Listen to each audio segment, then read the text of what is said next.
Kumusta po kayong lahat? Celebrity Chika Time po muna tayo at may inihanda po akong chika para sa inyo. Tara po't magchikahan na po tayo.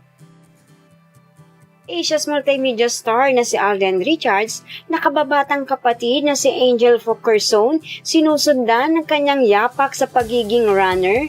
Yes, mga makasilang Chika Time, yan po ang ichichika ko sa inyo na lubos rin pong usap-usapan ngayon sa social media ng mga netizens, lalong-lalo na nga po ng mga followers at supporters ni Alden. And of course, bago po tayo mga Korean, nais ko po munang batiin mga team bahay, team abroad at mga seniors natin dyan. Shout out to sa inyong lahat at happy blessed Sunday po.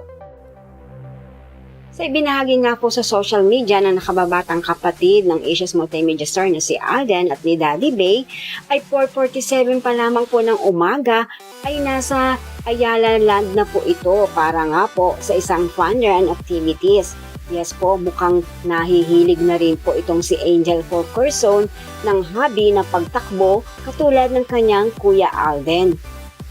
Yes po, kasama po ni Angel si Daddy Bay at ang pinsan nilang si April.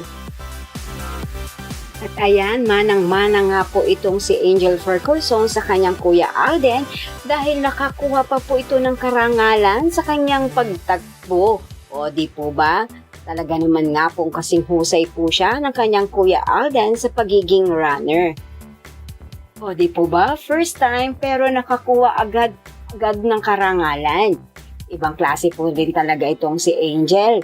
Manang-mana sa kanyang Kuya Alden. Narito po at panuorin po natin itong iba pang kaganapan sa pagiging runner itong si Angel Fulkerson.